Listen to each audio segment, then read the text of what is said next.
दस्तक की शुरुआत 1992 में हुई, जब मैं अपने नौकरी के सिलसिले में जमुई गया था। जमुई उस समय छोटा सा कस्बाई जगह थी कोई, और हम लोगों ने जो शुरुआती दौर में ये काम किया था वो इसलिए कि कुछ स्वस्थ साहित्यिक मनोरंजन हम लोगों का हो। बाद में हमारे साथ उसी दौरान डॉक्टर साहब जुड़े और भी कुछ हमारे अच्छे मित्र जुड़े और एक कारवां चल निकला, और वहीं से ये दस्तक की शुरुआत हुई। न सिर्फ साहित्य बल्कि कला के अन्य रूपों में भी हम लोगों ने काम किया, और बाद के दिनों में शिक्षा के क्षेत्र में एक बड़ा काम वहाँ पर जमुई में हुआ है, जिसकी शुरुआत दस्तक ने की थी। और आज मैं आपको बताऊँ, मैं जो जमुई छोड़कर यहाँ आ गया हूँ, डॉक्टर एहसन झा जमुई में हैं, और समाज के सबसे गरीब, पिछड़े, वंचित बच्चे जो मुसहर समुदाय होता है, उसके 1500 बच्चों की शिक्षा दीक्षा, ये सारी चीज़ें डॉक्टर एहसन झा ने आज इस मुकाम पर हम लोग पहुँचे हैं कि 1500 बच्चों की शिक्षा दीक्षा कर रहे हैं, और उसकी शुरुआत हम लोगों ने दस्तक से की थी। एक और मैं बात करना चाहूँगा आप लोगों से कि दस्तक की जब शुरुआत की थी तो हम लोगों ने कुछ अपने सिद्धांत बनाए। उसमें पहला सिद्धांत ये था हमारा कि हम लोग पेपर में नाम नहीं देंगे, हम लोग नाम के लिए काम नहीं करेंगे। दूसरी बातें ये थी हम लोगों की कि हम लोग दूसरे से डोनेशन नहीं लेंगे। हम लोग जो कमाते हैं, जो वेतन हमको मिलता है, उस वेतन से ही छोटी छोटी टुकड़ों में हम लोग छोटे छोटे कार्यक्रम करेंगे।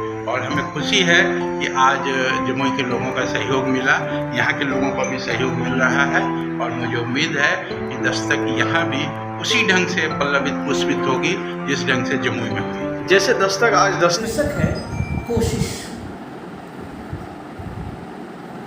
तुम इतने बड़े क्यों हो ईश्वर कि पीढ़े पर चढ़कर भी बच्ची तुम्हारे गले में माला डाल नहीं सकती। तुम इतने बड़े क्यों हो ईश्वर कि पीढ़े पर चढ़कर भी बच्ची तुम्हारे गले में माला डाल नहीं सकती। या तो तुम झुक जाओ, या तो तुम झुक जाओ, या बच्ची का सामर्थ्य ही बढ़ा दो। या तो तुम झुक जाओ, या बच्ची का सामर्थ्य बढ़ा दो, या तुम थोड़ा आदमी हो जाओ, या उसे ही थोड़ा ईश्वर बनाओ। तुम इतने बड़े क्यों हो ईश्वर कि पीढ़े पर चढ़कर भी बच्ची तुम्हारे गले में माला डाल नहीं सकती। या तो तुम झुक जाओ, या बच्ची का सामर्थ्य बढ़ा दो, या तुम थोड़ा आदमी हो जाओ, या उसे ही थोड़ा ईश्वर बना दो।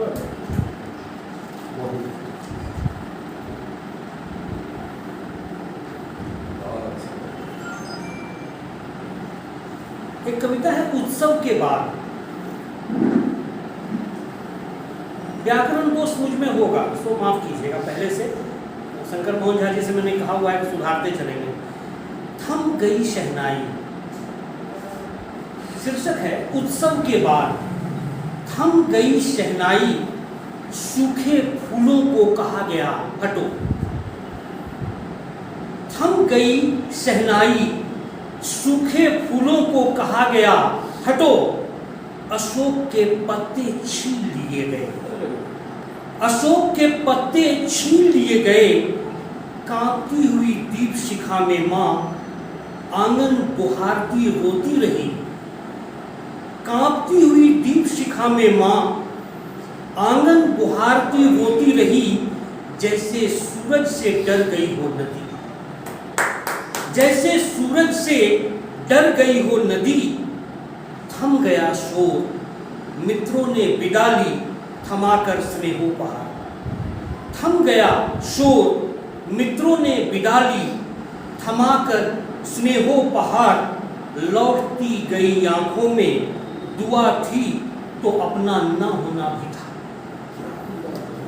लौटती गई आंखों में दुआ थी तो अपना न होना भी था। जैसे रात भर महफिल सजाए तारों से बिछुड़ जाता है अल सुबह कोई तारा।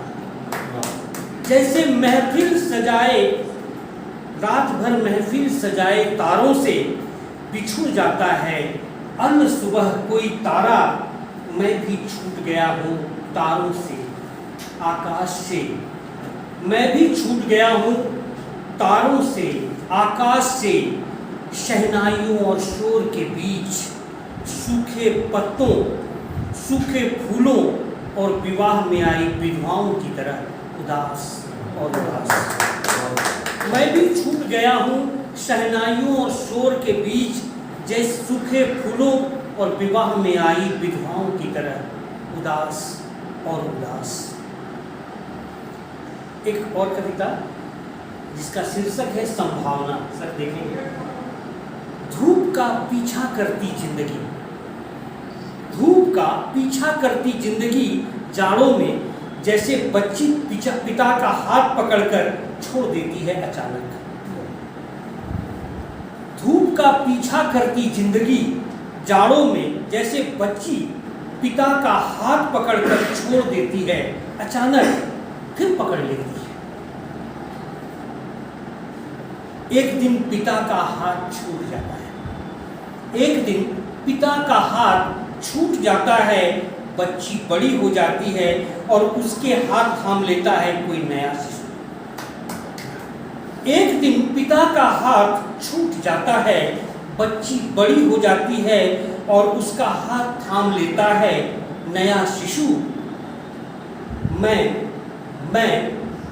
धूप, जाड़े, बच्ची और शिशु सबका पिता हूँ। मैं धूप, जाड़े, बच्ची और शिशु सबका पिता हूँ।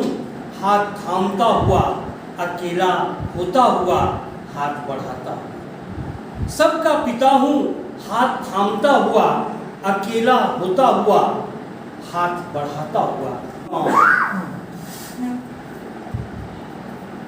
आज भी ये कंसेप्ट है कि कोई एक आखिरी गांव है, उस गांव के बाद कोई गांव नहीं, वो आखिरी गांव है। अंधेरा आखिरी सूरज को रौंदता बढ़ता जा रहा है। अंधेरा आखिरी सूरज को रौंदता हुआ बढ़ता जा रहा है। पहाड़ खूंखार भालू लग रहे हैं काले और डरावने। अंधेरा आखिरी सूरज को रौंदता बढ़ता जा रहा है। पहाड़ खूंखार भालू लग रहे हैं काले और डरावने, और साल वनों के पत्तों पर अपना ही चलना जैसे डरा रहा है। पहाड़ खूंखार भालू लग रहे हैं काले और डरावने, और साल वनों के पत्तों पर अपना ही चलना डरा रहा है। सूर्यास्त के बाद इतने फौज वाले ताकतवर देश में असंख्य गांव क्यों अकेले रह जाते हैं टूअर? सूर्यास्त के बाद इतने फौज वाले ताकतवर देश में असंख्य गांव क्यों रह जाते हैं अकेले और टूअर? जहां न समय पर पुलिस पहुंचती है, न दमकल, न डॉक्टर, न बाराती, न कीर्तनिया। जहां न समय पर पुलिस पहुंचती है, न दमकल, न डॉक्टर, न बाराती और न कीर्तनिया। शाम विदा होती है यहाँ जैसे ब्याही बेटियां फिर कभी नहीं लौटेंगी खिलखिलाती। शाम विदा होती है यहाँ जैसे ब्याही बेटियां फिर कभी नहीं लौटेंगी खिलखिलाती। गणतंत्र के इतने सालों बाद भी, गणतंत्र के इतने साल बाद भी इन गांवों के आसपास सिर्फ जानलेवा जंगल होता है अंधेरों के साथ नाचता हुआ। गणतंत्र के इतने सालों बाद इन गांवों के आसपास सिर्फ जानलेवा जंगल होता है अंधेरों के साथ नाचता हुआ। चांदनी रातों में चमकती आंखें, चांदनी रातों में चमकती आंखें खूंखार दस्तों का हथियार बन जाती है। चांदनी रातों में चमकती आंखें खूंखार दस्तों का हथियार बन जाती है। 40 पार की कई औरतें रात भर सोती नहीं। 40 पार की कई औरतें रात भर सोती नहीं है। गेठी में बांधकर माचिस मीलों दूर की आहट आंगन में भी छीन लेती है। 40 पार की कई औरतें रात भर सोती नहीं है, गेठी में बांधकर माचिस मीलों दूर की आहट आंगन में भी छीन लेती है। डूबी हुई स्याह रातों में जहां कई स्त्रियां पहले बच्चे को जन्म देने के बीच मृत्यु की चीख के साथ तड़पती है। डूबी हुई स्याह रातों में जहां कई स्त्रियां पहले बच्चे को जन्म देने के बीच मृत्यु की चीख के साथ तड़पती है, मुर्दा बच्चे गर्भ से निकलकर माटी में गड़ जाते हैं। मुर्दा बच्चे गर्भ से निकलकर माटी में गड़ जाते हैं, जहां जंगल के हरे सकुआ पत्तों पर लाल खून जम जाता है सूखकर।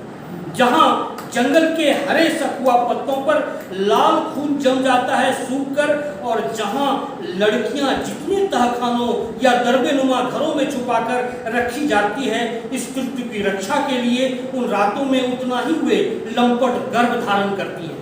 मुर्दा बच्चे गर्भ से निकलकर माटी में गड़ जाते हैं, जहां जंगल के हरे सकुआ पत्तों पर लाल खून जमा हो जाता है सूखकर, और जहां लड़कियां जितने तहखानों में या दरबेनुमा घरों में छुपा कर रखी जाती हैं, इस मृत्यु की रक्षा के लिए उन रातों में उतना ही वे लंपट गर्भ धारण करती हैं। अंतिम गांव में आश्चर्य है कि जहां बिजली का खंभा नहीं पहुंचा, सड़कें नहीं हैं, पानी लाने कोस भर जाना होता है कलसी लेकर, वहां ठंडा कोला और आइटम सॉन्ग इकट्ठे पहुंच गए हैं। अंतिम गांव में आश्चर्य है कि जहां बिजली का खंभा नहीं पहुंचा, सड़कें नहीं हैं, पानी लाने के लिए कोस भर जाना होता है कलसी लेकर, वहां ठंडा कोला और आइटम सॉन्ग इकट्ठे पहुंच गए हैं, इकट्ठे पहुंच गए। से शुरू होती है। खुल्ला पुत्रु सारी मोन रही रही के फाटे छे, चांद छुएले चाहे छी, हाथेले हमरो आटे छे। तो एक बच्ची के लिए देवता से इनका कुछ अनुरोध है, तो इन बातों से कविता शुरू होती है। और जितनी सारी चीज़ें बाजार जुटाता है हमारे लिए, कवि भी बहुत सारी सामग्री जुटाता है इस दुनिया को बेहतर बनाने के लिए। और जंगल कटते जा रहे हैं, छींचते जा रहे हैं, जंगल कैसे हमारे शहर और आंगन के बीच आ रहे हैं, इन सारी चीज़ों को आपने देखा है। तो हमारे बीच उरेंदु जी हैं। उरेंदु जी इस समय अपने कार्यालय और कार्य के दबाव से निकल जाएंगे। मैं चाहता हूँ कि इनकी पढ़ी हुई कविताओं पर कुछ अपनी तरफ से टिप्पणी करें श्री उमाशंकर राव उरेंदु। कोशिश कविता बहुत छोटी कविता है, लेकिन एक बच्ची पीढ़े लगाकर वह ईश्वर के गले में माला डालना चाहती है, और कभी अनुरोध करता है कि आप झुक जाओ या बच्ची को एक बार ईश्वर। कविता में ये जो शब्दों का जो हेर फेर है, यही कविता को विशाल और गहरी संवेदना से परिपूर्ण थे। अख्तर मधुपुरी आए हुए थे। अख्तर मधुपुरी का बड़ा शायर है, और मुझे लगता है कि देवघर में अलग अलग लोग जुटे होंगे, लेकिन अख्तर मधुपुरी का रामशंकर मिश्र के घटना दुर्ग था, वो पहला और शायद आखिरी था जिन्होंने मधुपुर पर को, मतलब जैसे पंकज जी आपकी जुबान पर होते हैं, अख्तर साहब मधुपुर की जुबान पर होते हैं। चमनदारे गुलो लाला यहाँ है, नए रंगी का मधुशाला यहाँ है, फसूने जुल्फे बंगाला यहाँ है, मकाम जलवा है, हुर है ये हमारा शहर मधुपुर है। अख्तर साहब हमारे ब्रांड एम्बेसडर हैं, जैसे पंकज जी आपके ब्रांड एम्बेसडर हैं। तो दो बड़े ब्रांड एम्बेसडर्स आरोह के उस लोकार्पण समारोह में जो आर मित्रा में हुआ था, वहाँ उपस्थित थे। और ठीक ही उरेंदु ने याद दिलाया उन्होंने मुझसे पूछा था कि मैं कविता पढ़ सकता हूँ। मैंने कहा था जरूर आप पढ़िए। बिल्कुल नए आए थे और ठाकुर जी जिनका विचार है कि नए लोग आए, नए लोग पढ़ें। अभी विश्वकर्मा जी नए ढंग से लिख रहे हैं, नयापन से लिख रहे हैं, कुछ ताज़ापन, कुछ जो फ्रेशनेस है वो आना चाहिए। और हम लोग भी अपना नयाकरण करें, नवीकरण करें। जिस अर्थ में विद्यापति कहते हैं कि तिल तिल नूतन होए, अपने को भी चेंज करो। अपने को भी रैप लिखना है, मैं रैप लिख रहा हूँ इन दिनों, रैप लिखना होगा, रैप में बात करो। चीज़ें बदल रही हैं, ट्रेंड बदल रहा है। अज्ञे ने प्रयोग किए थे, प्रयोगवादियों ने प्रयोग किए थे, सब ने प्रयोग किए, निराला ने प्रयोग किए थे, मुक्तिबोध ने प्रयोग किए थे। हर समय आपको करना पड़ेगा, रूटीन यूँ नहीं, यूँ चलना पड़ेगा। भले ही हम गीच गाज दें, कुछ बने ना बने, अगर गाना पाए तो हल्ला करेंगे, इस हल्ले में मौत आ गई तो मरेंगे।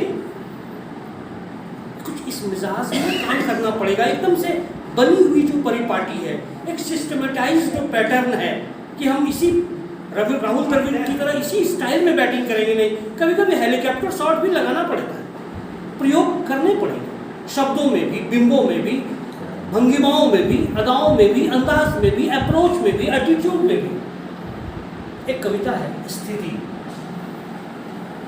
नवकथा नायकों के अस्तबल से निकले घोड़े अब रफ्तार पकड़ रहे हैं।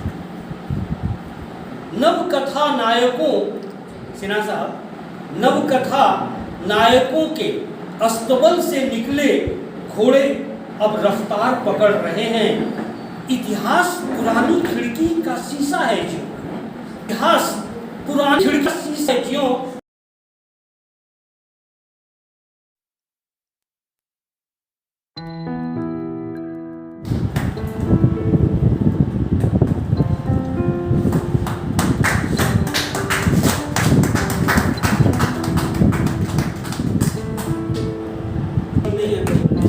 शिक्षा के क्षेत्र में वहाँ के क्विज का जो आयोजन हुआ उसने वहाँ लोगों को बहुत प्रभावित किया, लड़कों को बहुत प्रोत्साहित किया। वहाँ के अधिकतर लड़के जो टॉपर हुए थे क्विज के फर्स्ट या थर्ड थे, सब अच्छे अच्छे पोस्ट पर हैं। और अभी तक तो स्वीकार करते हैं कि जो प्रेरणा हमें मिली वो दस्तक के द्वारा ही मिली है।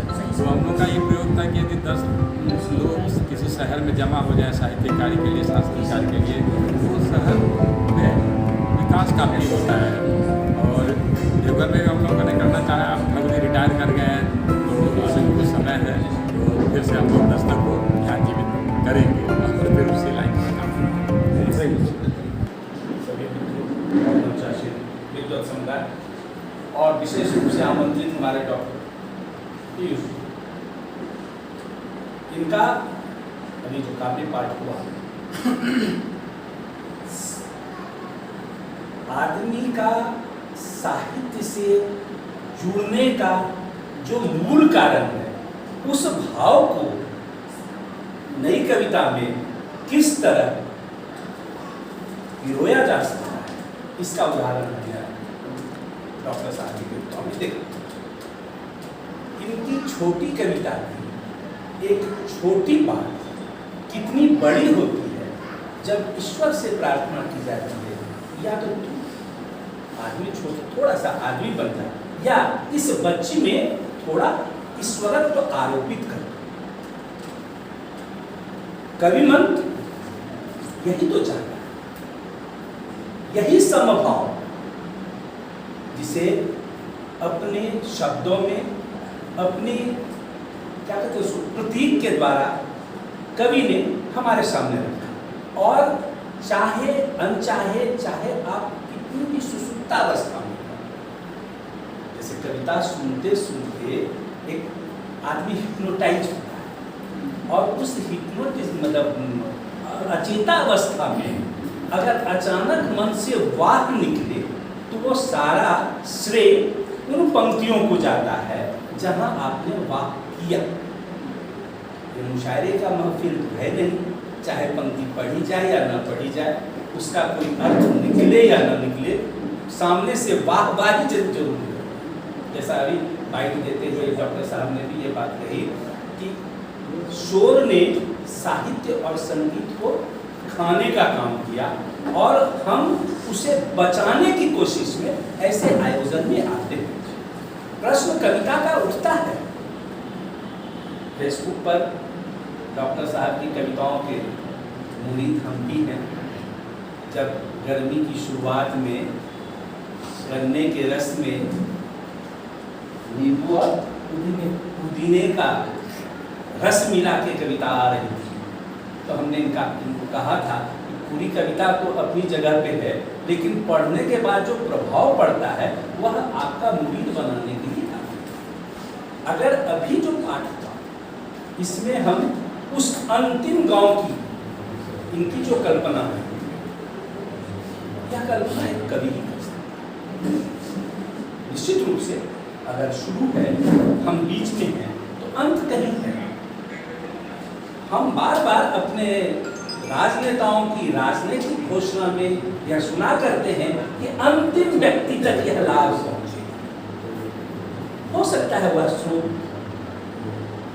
अंतिम गांव का स्रोत उस अंतिम व्यक्ति से आया हो, लेकिन उस अंतिम गांव तक क्या पहुंचा? अपने आप को बचाने की एक जद्दोजहद, और वो लंपट कर जहां डॉक्टर साहब नहीं पहुंच पाए, जहां सड़क नहीं है, जहां बिजली नहीं है, लेकिन अंत में वो ठंडा कोला और आइटम सॉन्ग। तो ये जो चित्र उभर कर आता है, यह जो बात बनती है, यह जो सोचने पर विवश करता है, वह पीयूष जी की कविताओं की एक विशेष विशेषता है। हाँ, सारी कविताएं छह कविता पढ़ गए ना सर आप। सारी कविताओं को ये मस्तिष्क तो रख नहीं पाया, लेकिन वो इश्क मरता नहीं, क्या था? इश्क रिटायर नहीं। यह भी प्रभावशाली ढंग से आया। और सच है कि अगर व्यक्ति के जीवन में प्यार न हो, अगर प्रेम न हो, तो व्यक्ति जीवित नहीं रह सकता।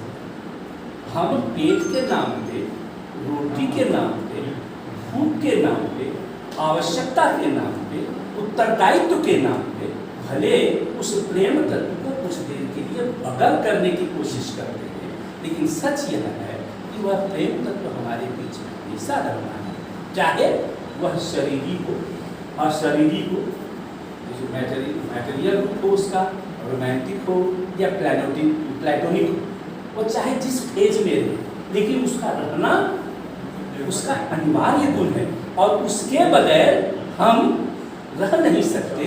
और उसको भी एक, जैसे नहीं कहते हैं कि आज के समय में नई कविताओं ने आंसू को आक्रोश के रूप में प्रकट करने की एक सफल कोशिश की है, और वैसे समय में प्रेम का जिंदा होना, प्रेम को अपने पास रखना, या कहिए कि एक साथ आग और पानी को साथ में कोशिश की, और वह कोशिश डॉक्टर साहब ने सफलतापूर्वक अपनी कविता पाठ में हम लोगों के सामने रखा है, जिसकी भूरी भूरी प्रशंसा की जानी चाहिए। और मैं उदारतापूर्वक इसकी प्रशंसा करता हूँ, दिल से अभिनंदन करता हूँ, स्वागत करता हूँ, इस्तकबाल करता हूँ। और मैं अभिनंदन करता हूँ इस समारोह के अध्यक्ष आदरणीय डॉक्टर शंकर मोहन झा जी की, हमारे हर सरस्वत आयोजन में हर तरह का सहयोग करने वाले डॉक्टर शंकर नाथ झा जी की, बड़े भाई और वतन परस्त के प्रथम खंड के एक एक पन्ने को, एक एक शब्द को सहेजने वाले, सुधारने वाले अपने अग्रज डॉक्टर उत्तम कुमार पीयूष को, यहाँ बैठे महान इतिहासकार जो बार बार मुझे मना करते हैं, और मैं एक तरह से अभ्यस्त हो गया हूँ कि बिना उनका नाम लिए अपने फोटो पर मैं जब तक उनके नाम की जुल्बिश न लूँ तो मेरा कुछ कहना सार्थक नहीं होता। ऐसे हमारे श्री प्रसन्न कुमार चौधरी जी की, उनके बगल में विराजमान प्रेम पर जितनी चर्चा हुई, तो प्रेम एक कठिन प्यास भी है सर, जिसने बताया है वो यहाँ विराजमान है। प्रेम के प्रखर लेखक, प्रेम के पुजारी हमारे श्री प्रशांत कुमार सिन्हा जी, हमारे बगल में बैठे युवा कवि श्री रविशंकर शाह जी, और प्रेम को एक अनुभूतित करने वाले प्रेम के जो कई रंग हैं, उन्हें संगीत के सरगम में छिटकाने वाले संगीत के गुरुदेव हमारे SD द्वारी जी, आपका मैडम नाम ले जानते हैं, स्वाति जी, और हमारे मीडिया के साथी शत्रुघ्न प्रसाद जी, जो मुंबई की शिवाजी महोत्सव और गणेश उत्सव की परंपरा को देवघर में प्रतिष्ठित करना चाहते हैं। मुंबई और देवघर शिव और गणेश का जो समन्वय स्थापित करना चाहते हैं, उसके लिए लगे हुए हैं। ऐसे हमारे शत्रुघ्न प्रसाद जी, हमारे अभी इनके बारे में मैं क्या कहूँ, हमारे कवि अनिल कुमार झा जी, जो कई बार इस तरह के सारस्वत आयोजन अपने घर पर करके देवघर की सारस्वत समृद्धि की और दिगंत तक ले जा रहे हैं। ऐसे और जिनके मैं नाम नहीं जानता उनके प्रति मैं क्षमा प्रार्थी हूँ। बबलू शाह जी और भी दिग्गज हैं, मैडम जी, अर्धांगिनी श्री R.K. ठाकुर जी। जहाँ तक उत्तम भैया की बात है, तो थॉमस मूर कहते हैं कि लिखना एक सक्रिय किस्म की उम्मीद का नाम है। उम्मीद चेहरे को बेनकाब करने की, उम्मीद अपने अंदर के दर्द को बाहर करने की, उम्मीद किसी खास विचार बिंदु पर पहुंचने की। वो सच्चाई बयां हो रही है, दर्ज हो रही है। मैं चाहता हूँ कि उत्तम जी कुछ और कविताएं पढ़ें। इन कविताएं से रिफ्रेश, थोड़ा डल हो गए हैं हम लोग अभी। जैसे सुधीर जी डल हो गए हैं हम लोग। विचार यदि अचार हो गए या पचपचा गए, लदलदे पिलपिले या धौलू। विचार यदि अचार हो गए या पचपचा गए, लदलदे पिलपिले या धौलू, धूप में सुखाइए जैसे मिर्ची। धूप में सुखाइए जैसे मिर्ची, लाल होने के साथ साथ झाल होना भी जरूरी है। विचार यदि अचार हो गए हो या पचपचा गए हो, लदलदे पिलपिले या धौलू, धूप में सुखाइए जैसे मिर्ची, लाल होने के साथ साथ झाल होना भी बहुत जरूरी है। हवा में उठे हुए हाथों को जब पता नहीं हो कि वे क्यों उठ रहे हैं, दरअसल किसको इनकलाब कर रहे हैं, कहाँ कर रहे हैं, पता नहीं है मुझे। वो कर रहा है इसलिए मैं कर रहा हूँ। हवा में उठे हुए हाथों को जब पता नहीं हो कि वे क्यों उठ रहे हैं, दरअसल बीच बीच में खुद को रिफ्रेश कीजिए। बीच बीच में खुद को, अगर डर लग रहा है, सुधीर की तरह सो रहे हैं तो टहलिए। या वो सोया हुआ नहीं है, सोने का नाटक कर रहा है। विचार यदि अचार हो गए हो या पचपचा गए हो, लदलदे पिलपिले या धौलू, धूप में सुखाइए जैसे मिर्ची, लाल होने के साथ साथ झाल होना भी जरूरी है। हाथ, हवा में उठे हुए हाथों को जब पता नहीं हो कि वे क्यों उठ रहे हैं, दरअसल बीच बीच में खुद को रिफ्रेश कीजिए। हर चीज शक के दायरे में नहीं आता, हर चीज शक के दायरे में नहीं आता। भरोसे का एक मकान भी है इसी शहर में जनाब। हर चीज शक के दायरे में, सब खत्म हो गया, सब लूट गया, सब चोर है। इस तरह के जुमले जब हम लगाते हैं तो याद करना चाहिए कि हर चीज शक के दायरे में नहीं आता। भरोसे का एक मकान भी इसी शहर में है। बस किसी से पूछ तो लीजिए। हाँ, उस घर का रंग कुछ भी हो सकता है। आजकल रंगों को लेकर बड़ी बातें हो रही हैं। हर चीज शक के दायरे में नहीं आता। भरोसे का एक मकान भी इसी शहर में है। बस किसी से पूछ तो लीजिए। उस घर का रंग कुछ भी हो सकता है।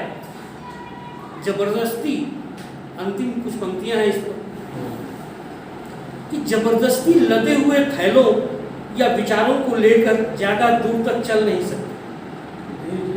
जबरदस्ती लदे हुए थैलों या विचारों को लेकर ज्यादा दूर तक नहीं चल सकते। सांसों, इरादों और विचारों में ऑक्सीजन का होना बहुत जरूरी है। जबरदस्ती लदे हुए ख्यालों या विचारों को लेकर ज़्यादा दूर तक नहीं चल सकते। सांसों, इरादों और विचारों में ऑक्सीजन का होना बहुत जरूरी है।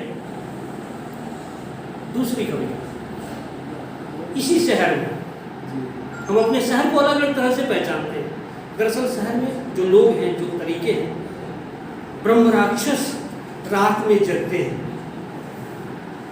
संत ब्रह्म मुहूर्त में।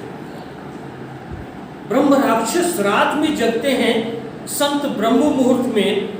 दिन दहाड़े लूटते हैं लुटेरे बेहिचक, रात भर बजता रहता है रामधुन। दिन दहाड़े लूटते हैं लुटेरे बेहिचक आपके बैंक को, और रात भर बजता है रामधुन। प्रत्येक सुनसान अकेली लड़की को रेपिस्ट नजर आता है। प्रत्येक सुनसान अकेली लड़की को रेपिस्ट नजर आता है। भीड़ में अचानक मिल जाते हैं शांति दूत बॉडीगार्ड से घिरे। हमारे इसी शहर में प्रत्येक सुनसान अकेली लड़की को रेपिस्ट नजर आता है। भीड़ में अचानक मिल जाते हैं शांति दूत बॉडीगार्ड से घिरे। मंदिरों की दान पेटियों में श्रद्धा के सिक्के गिरते हैं दनादन। मंदिरों की दान पेटियों में श्रद्धा के सिक्के गिरते हैं दनादन। देर रात तक बेहिसाब कारोबार होते हैं। देर रात तक बेहिसाब कारोबार होते हैं बाजार की गलियों में, देह से आत्मा तक फटाफट। देर रात तक बेहिसाब कारोबार होते हैं बाजार की गलियों में, देह से आत्मा तक फटाफट। एक हृदय है, एक हृदयहीन आदमी का हृदय कितना धड़कता है। इसी शहर में एक हृदयहीन आदमी का हृदय यार कितना धड़कता है। होठों को कितना बर्दाश्त करना होता है घटिया लिपस्टिक। एक हृदय आदमी का कितना धड़क है, होठों को कितना बर्दाश्त करना होता है घटिया लिपस्टिक। मोजे में घुसा कंकड़ कितना गड़ता है। होठों को कितना बर्दाश्त करना होता है घटिया लिपस्टिक। मोजे में घुसा हुआ कंकड़ कितना गड़ता है। जहां इतनी रोशनी नहीं होनी चाहिए वहां इतने लाइट क्यों जगमगा रहे हैं। जहां इतनी रोशनी नहीं चाहिए वहां इतने लाइट क्यों जगमगा रहे हैं। इज्जत लूटने वाला बाइज्जत बरी क्यों हो रहा है। जहां इतनी रोशनी नहीं होनी चाहिए वहां इतने लाइट क्यों जगमगा रहे हैं। इज्जत लूटने वाला बाइज्जत बरी क्यों हो रहा है। सबसे बड़ा पुरस्कार सबसे घटिया आदमी को विभूति बताकर क्यों दिया जा रहा है। सबसे बड़ा पुरस्कार सबसे घटिया आदमी को विभूति बदलाकर क्यों दिया जा रहा है इसी शहर में। भुज देहात में लालटेन की रोशनी में बच्चा मानचित्र में यूक्रेन का एक शहर ढूंढ रहा है। भुज देहात में लालटेन की रोशनी में एक बच्चा मानचित्र में यूक्रेन का एक शहर ढूंढ रहा है। प्रवचनों की आड़त में आचरण सबसे ऊंचे दाम पर बिक रहा है। प्रवचनों की आड़त में आचरण सबसे ऊंचे दाम पर बिक रहा है। भुज देहात में लालटेन की रोशनी में बच्चा मानचित्र में यूक्रेन का एक शहर ढूंढ रहा है। एक तीसरी कविता पढ़ता हूँ, शायद ये मेरा अंतिम सत्र हो पढ़ने का। अगर अनुमति मिलेगी तो मैं फिर पढ़ूंगा। दो कविताएं पढ़ना चाहता हूँ सर।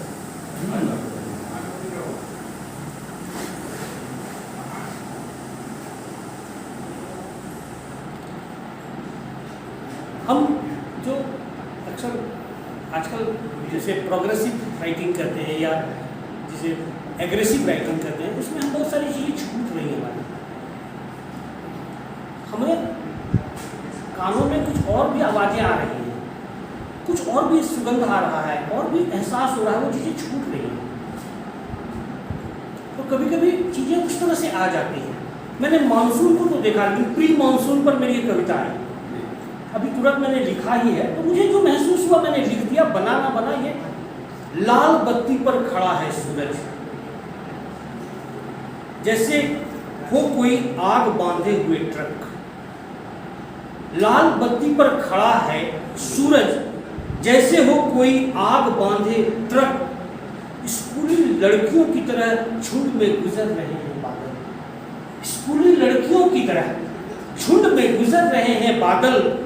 जब जबा रही हैं नदियां, जब जबा रही हैं नदियां, भिगो रही हैं रेत को अंदर अंदर धीरे धीरे चुपचाप। जब जबा रही हैं नदियाँ भिगो रही हैं रेत को अंदर अंदर धीरे धीरे चुपचाप, जैसे हल्दी के रस्म से बदल रही होती हैं लड़कियों की स्वप्निल मुस्कुराहटें, जैसे हल्दी की रस्म से बदल रही होती हैं लड़कियों की स्वप्निल मुस्कुराहटें। पत्ता पत्ता चाहता है पहली बारिश में नहाए मचल मचल कर, पत्ता पत्ता चाहता है पहली बारिश में नहाए मचल मचल कर। कुदरत का सैक्सोफोन बजने वाला है, कुदरत का सैक्सोफोन बजने वाला है, तब पूरा जंगल हाथी बन जाएगा और सारे पहाड़ बन जाएंगे मोर। कुदरत का सैक्सोफोन बजने वाला है, तब पूरा जंगल हाथी बन जाएगा और सारे पहाड़ हो जाएंगे मोर। बहुत सारे कंठ मोहब्बतों वाले पुराने गानों को गुनगुनाने को तैयार हैं, बहुत सारे कंठ मोहब्बतों के पुराने गाने गुनगुनाने को तैयार हैं। गूगल यह तो बतलाता रहेगा कि कब किस शहर में कितनी बारिश होगी, गूगल यह तो बतलाता रहेगा कि किस शहर में कितनी बारिश होगी, पर वह यह नहीं बतला पाएगा कि तपी हुई धरती से कैसे लिपट जाएगा पहली बारिश का वह पहला पानी। गूगल यह तो बतलाता रहेगा कि कब किस शहर में कितनी बारिश होगी, पर वह यह नहीं बतला पाएगा कि तपी हुई धरती से कैसे लिपट जाएगा पहली बारिश का वह पहला पानी। प्री मानसून ढलानों में बिना पैडल मारे साइकिल चलाने जैसा है, प्री मानसून ढलानों में बिना पैडल मारे साइकिल चलाने जैसा है। और इस सत्र की अंतिम कविता मैं पढ़ता हूँ, उसके बाद मैं चाहूँगा कि अब विचार आए।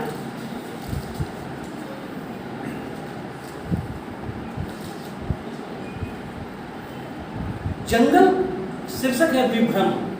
इसमें एक पूरा इल्यूजन है, मुझे ठीक से पता नहीं चल रहा है कि मैं क्रांतिकारी हूँ, छद्म क्रांतिकारी हूँ, प्रकृतिवादी हूँ, मनुष्यवादी हूँ, अमनुष्यवादी हूँ, क्या हूँ। ये जो विभ्रम पैदा हुआ है कुछ कुछ समझ में नहीं आ रहा है, झोल है, जैसे हम लोग देहाती शब्दों में कहते हैं बड़ा झोल है, पूरे चेतना के स्तर पर भी ये झोल है। इसलिए मैंने शीर्षक दिया है विभ्रम। मैडम के लिए कविता है जो मैं पढ़ना चाहता हूँ, इसके बाद मैं अगर अनुमति होगी तो पढ़ दूंगा, वही समाप्त कर दूंगा। जंगल कथाओं के नायक अब जंगलों में नहीं है, जंगल कथाओं के नायक अब जंगलों में नहीं है, इतिहास में है और इतिहास शहर के सेमिनारों में। क्या जंगल कथाओं के नायक अब जंगलों में नहीं है, इतिहास में है और इतिहास शहर के सेमिनारों में।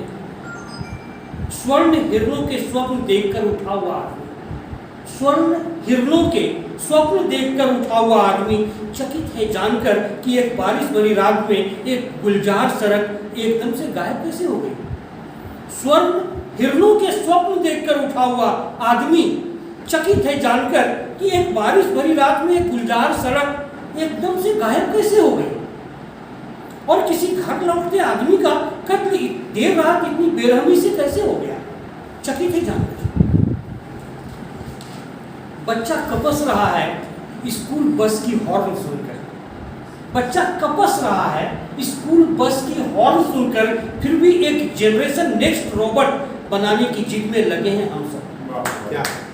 बच्चा कपस रहा है स्कूल बस की हॉर्न सुनकर, फिर भी एक जनरेशन नेक्स्ट रोबोट बनाने की जिद में लगे हैं सब। सब कुछ एक इवेंट की तरह हो रहा है, सब कुछ एक इवेंट की तरह हो रहा है, जैसे आपके मुस्कुराने में किसी ने अपना चेहरा ठूस दिया है। सब कुछ एक इवेंट की तरह हो रहा है, जैसे आपके मुस्कुराने में किसी ने अपना चेहरा ठूस दिया है और आपकी खामोशी में कोई और दाखिल हो रहा है, और आपकी खामोशी में कोई और दाखिल हो रहा है। सब कुछ एक इवेंट की तरह हो रहा है, जैसे आपके मुस्कुराने में किसी ने अपना चेहरा ठूस दिया है और आपकी खामोशी में कोई और दाखिल हो रहा है। एक लोक उत्सव के मंच पर बैठा हुआ राजा गुलाब सूंघ रहा है। लोक उत्सव, राजोत्सव नहीं है, एक लोक उत्सव के मंच पर बैठा हुआ राजा गुलाब सूंघ रहा है और एक फकीर गाते हुए भीड़ में दुआएं बांट रहा है। एक लोक उत्सव के मंच पर बैठा राजा गुलाब सूंघ रहा है और एक फकीर गाते हुए भीड़ में दुआएं बांट रहा है। चालाक आदमी ने भरोसा दिलाया है, चालाक आदमी ने भरोसा दिलाया है कि महान स्वप्न देखने के लिए सबों को एक एक चांद गिफ्ट दिया जाएगा। चालाक आदमी ने भरोसा दिलाया है कि एक महान स्वप्न देखने के लिए सबों को एक एक चांद गिफ्ट दिया जाएगा। जैसे चांद उनकी तिजोरियों में बंद, जैसे चांद उनकी तिजोरियों में बंद हो। इस कविता का शीर्षक है, वो एक कविता स्मिता पाटिल को भी समर्पित है। मैडम को मैं अब अभी समर्पित कर रहा हूँ। ये कविता और पता नहीं कहाँ तक जाएंगी। जरूरी नहीं कि हर लड़की कविता ही रचे, जरूरी नहीं कि हर लड़की कविता ही रचे, घर रचती है। जरूरी नहीं कि हर लड़की कविता ही रचे, घर रचती है। सुबह सुबह सूरज को गुनगुने पानी से नहलाती है। सुबह सुबह सूरज को गुनगुने पानी से नहलाती है। जागने का वादा कर बेसुध हो जाने वाले चांद को देर रात हौले से कंबलों से ढकती है। सुबह सुबह सूरज को गुनगुने पानी से नहलाती है। जागने का वादा कर बेसुध सो जाने वाले चांद को देर रात हौले से कंबल से ढक देती है। पूरा समय रचती है सपनों के हिसाब की वह किताब। पूरा समय रचती है सपनों के हिसाब की वह किताब, जो कहीं भी कभी भी नहीं छपती, न पढ़ी जाती है किसी भी काल में। पूरा समय रचती है सपनों के हिसाब की वह किताब, जो कहीं भी कभी भी नहीं छपती, न पढ़ी जाती है किसी भी काल में। अप्रकाशित शब्दविहीन रचनाओं की अंतर्धारा, अप्रकाशित शब्दविहीन रचनाओं की अंतर्धारा हमेशा बहती रहती है घर के अंतिम सुनसान में। अप्रकाशित शब्दविहीन रचनाओं की अंतर्धारा हमेशा बहती रहती है घर के अंतिम सुनसान में। ये जो घर है ना, जहाँ अन्न है, धन है, सुर है, ताल है, सेल्फ पर रखी हुई किताबें, मेज पर रखा हुआ गुलदान है, टंगा हुआ वायलिन, फ्रेम में मुस्कुराती हुई पूरी फैमिली है, गमलों में संभावित हरियायापन, खुली हुई खिड़कियों से आती लाख बरस वाली अपनी ही धूप है। ये जो घर है ना, जहाँ अन्न है, धन है, सुर है, ताल है, सेल्फ पर रखी हुई किताबें हैं, मेज पर गुलदान है, टंगी वायलिन, फ्रेम में मुस्कुराती हुई सकल फैमिली, गमलों में संभावित हरियायापन, खुली हुई खिड़कियों से आती लाख बरस वाली अपनी ही वो धूप। जितना हम शब्दों को पहचान नहीं पाते, उतना से बहुत अधिक वह निशब्द पढ़ लेती है। जितना हम शब्दों को पहचान नहीं पाते, उतना से बहुत अधिक वह निशब्द पढ़ लेती है। हर आहट समय की सीढ़ियां चढ़ते उतरते हुए, हर आहट समय की सीढ़ियां चढ़ते उतरते हुए बहुत सारी स्त्रियां कविताएं नहीं रचती, घर रचती है। बहुत सारी स्त्रियां कविताएं नहीं रचती, घर रचती है। सच पूछे तो मैं स्तब्ध हूँ। इनकी रचनाएं जिस गहराई से, जिस शिद्दत से समाज के उस अंतिम जन तक पहुँचती है, ये मुझे तो विचलित करने जैसा लगता है। सच पूछिए तो मेरे पास शब्द नहीं, मेरे शब्द बिखर गए हैं इनकी रचनाओं को कुछ बोलने के लिए। ये हमारा सौभाग्य है कि आज इस घर की माटी पर से लोगों का एकल पाठ हो रहा है और हम लोग एक इतिहास बनते देख रहे हैं। इसके लिए हम लोग अपने को गौरवान्वित महसूस करते हैं कि हम लोग इतिहास बनते हुए उसके गवाह रहे हैं। मैं बहुत बोलने की स्थिति में नहीं हूँ इनकी कविताओं पर। संवेदना के जिस स्तर पर मुझे जीने का अभ्यास है, इनकी कविताएं वहाँ एकदम हिल्लोड़े मारती। दो पंक्तियाँ किसी कवि की मैं कहकर अपनी बात खत्म करूँगी। एक आदमी जो रोटी बेलता है,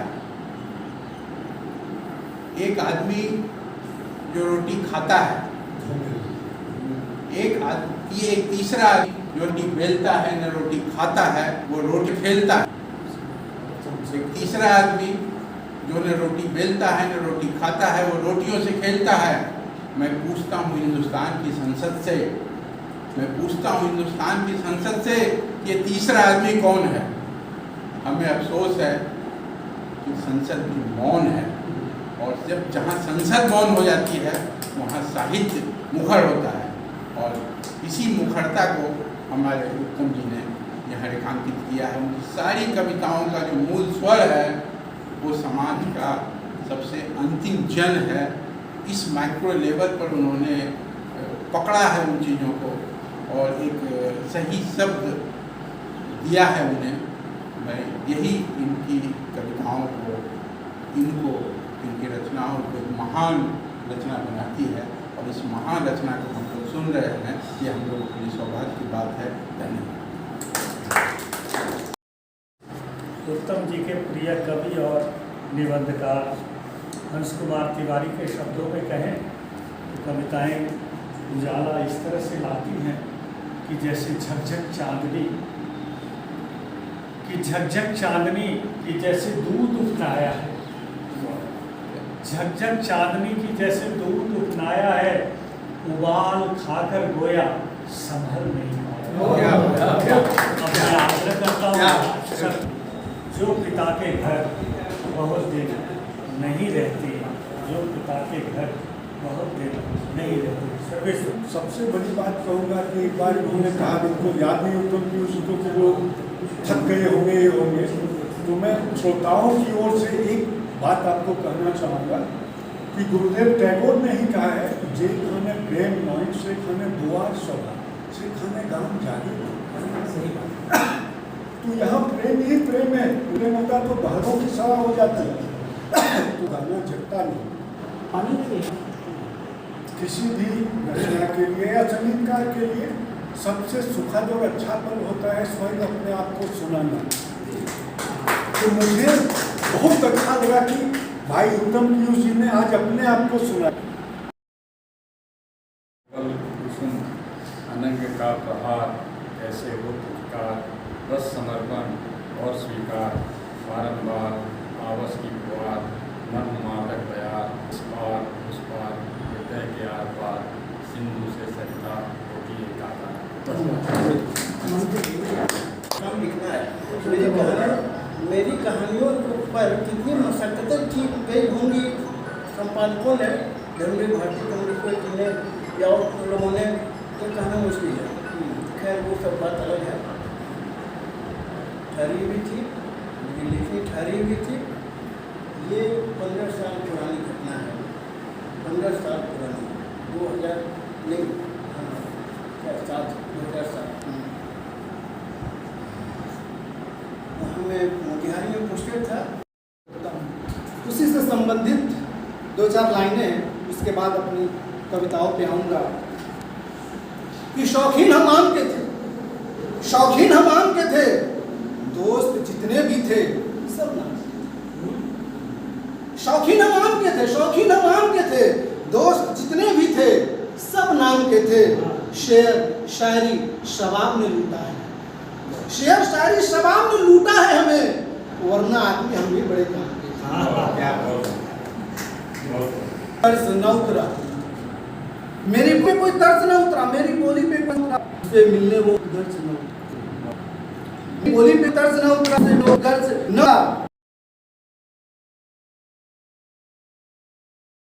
रियाज की जरूरत होती है कविता के लिए, और इतनी भीड़ है कविता की दुनिया में कि मैं तो सब कुछ करता हूँ लेकिन कविता पर ना बोलता हूँ ना लिखता हूँ, क्योंकि इतनी अधिक संख्या है लोगों की कि एक बार जब शुरू करेंगे तो किताबें रखने की जगह नहीं है। तो हमने अभी खुद को जो है वो रोक रखा है उस तरफ से। लेकिन हमारे ही झारखंड से जसिंता केरकेटा की कविता आप देख लीजिए, अनुज लुकुन की देख लीजिए, ये लोग अचानक निकल कर आए। वजह यही थी कि हाथों हाथ लोगों ने लिया, उसके पीछे से मैं तो अभिभूत हूँ। और आदरणीय राम कुमार ठाकुर जी हैं और डॉक्टर शंकर मोहन झा जी हैं, तमाम सुधीजन हैं। एक प्रस्ताव था कि मेरी कविताओं का एकल पाठ किया जाए और इत्मीनान से लोग सुने और आनंद लें। शायद इस तरह के प्रयोग होने चाहिए, ये सभी के लिए होने चाहिए। और इसकी जो आज जो पहला जो कार्यक्रम हुआ है, मुझे लगता है कि लोग उससे आनंदित हो रहे हैं। मैं खुद आनंदित हूँ, मैं सीख भी रहा हूँ और मुझे स्नेह भी मिल रहा है। मुझे लग रहा है कि एक गंभीरता होनी चाहिए कविता को पढ़ने के लिए और सुनने के लिए और समझने के लिए, जो माहौल होना चाहिए। आजकल जो, माफ़ कीजिएगा अन्यथा कोई नहीं लें, कि बैंड बाजा बाराती जो मंचों पर होता है, मैं थोड़ा उससे परहेज़ करने लगा हूँ। प्रसन्नता जैसे लोग तो और भी परहेज़ करने लगे हैं। तो ये धीरे धीरे बढ़ रहा है कि शोर के सामने संगीत को खतरा होने लगा है, साहित्य को खतरा होने लगा है, संस्कृति को खतरा होने लगा है। उस शोर से बचने के विकल्प के रूप में दस्तक मंच ने यह जो आयोजन किया है, मैं इसके आयोजन को प्रणाम करता हूँ। डॉक्टर शंकरनाथ झा, डॉक्टर शंकर मोहन झा, श्री राम कुमार ठाकुर जी और तमाम लोग जो यहाँ उपस्थित हैं, प्रसन्नदा, प्रशांत कुमार सिन्हा जी, शत्रुघ्न बाबू, तमाम, सर्वेश्वर दत्त द्वारी जी, उमेश जी, उरेंदु भाई, सभी लोग यहाँ जो उपस्थित हैं, अनिल कुमार झा जी, सभी लोगों ने जो स्नेह दिया है, मैं प्रणाम करता हूँ आप सबों को। और इस तरह का ये जो कारवां है, ये बढ़ता रहे, क्योंकि गंभीर पाठक और गंभीर श्रोता अब दिखने चाहिए। क्योंकि शोर के बीच में संगीत अपना जादू न खो दे और साहित्य अपना जादू न खो दे। और जो परिपाटी रही है बैद्यनाथ धाम की, कि यहाँ यह सांस्कृतिक नगरी यूँ ही नहीं है, भवप्रीतानंद जी की यह नगरी है, यह राम शंकर मिश्र पंकज जी की नगरी है, यह डॉक्टर डोमन साहू समीर की नगरी है। यहाँ पर सांस्कृतिक कार्यक्रम होते रहे हैं, यहाँ बड़े बड़े संस्कृति कर्मी, संगीतकार, तमाम साहित्यकार, सभी लोग रहे हैं। ये जादू बना रहे, ये मैजिक बना रहे और ये खोए नहीं।